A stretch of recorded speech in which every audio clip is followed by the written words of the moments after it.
Fun. I mean, just to see the size and the shooting ability, passing ability, just the flow of the game.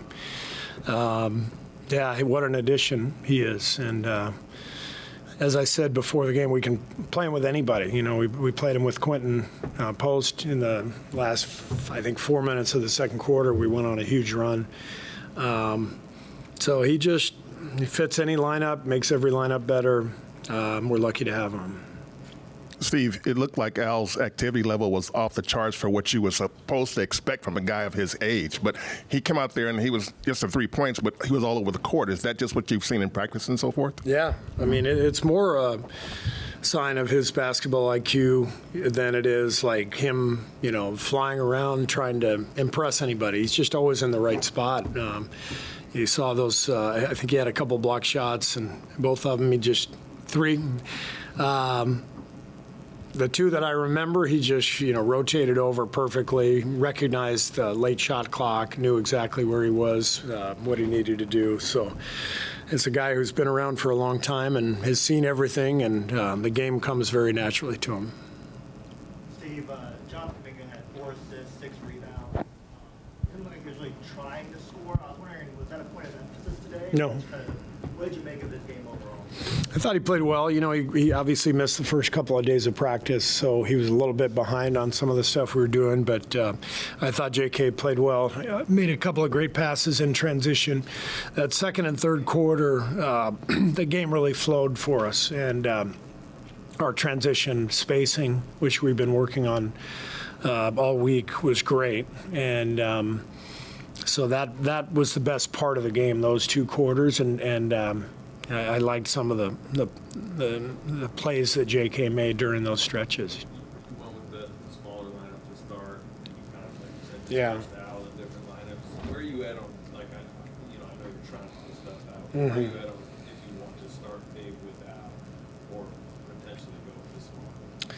Yeah, I mean, what I like about the small lineup is it really empowers Moses to be that disruptor defensively, which he was right away. I know he picked up a couple fouls, but he had a couple deflections. You could feel his presence right away, and then he has this great shooting night. So I love starting Moses for that reason.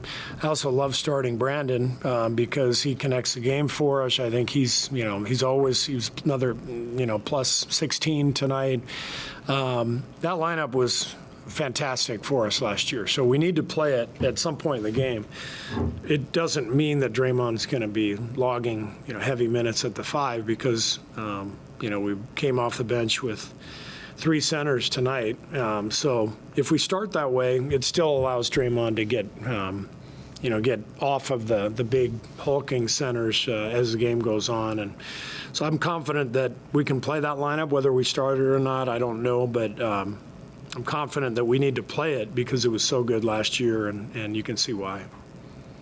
More on Al Horford. We got a glimpse of him with Quentin Post's lineup that you were sort of talking about earlier this week. What did you sort of make of how they played together? It was fun to watch because, to get 2 really big guys on the floor together, that kind of size and shooting at the same time is a really interesting combination. We played some zone with them. You could see the length out there. We made a great run there at the end of the second quarter. Got 3 or 4 stops in a row off the zone and ran the floor well. And then both guys see the game, good passers. So that was a fun night to watch that combination. Over, Steve. So if you do bring out Jimmy, Draymond, Al Horford, those are 3 just incredibly smart, all defense caliber guys all through their career. What is having those 3 guys? Are there any new options that you feel like that unlocks for you defensively? For sure. I mean, Al, you saw it tonight, the defensive IQ, but also just the size and length. So if we put him with Jimmy and Draymond, which I imagine we will do often this year, I think they'll close a lot of games because of what you're talking about. Obviously Steph, and then we've got plenty of options. BP, Moses, Buddy. A lot of different guys can step in there with those 3. So it's an enticing combination. You threw a few different zone defense looks out there. I know they're probably related to the lineup combinations, but could you explain like the thought process behind some of those looks? Yeah, I mean, I think zone can be effective these days. Everybody sort of plays a similar style, gets you in, high pick and roll with floor spacing, and teams develop a rhythm. So I kind of like zone to disrupt teams' rhythm. So we played some last year. We played more in the playoffs, really, than we did in the regular season. But I could see us playing more zone. But we'll have to see how effective it is. Just what do you think about getting the first look at your spacing? What do you think about the way you guys space? It was great in transition, and then half court, not great, but we haven't worked on that as much. We've really focused on our transition and our flow these past 5 days. Next week, we've got to start looking at the ISO spacing when Jimmy has the ball.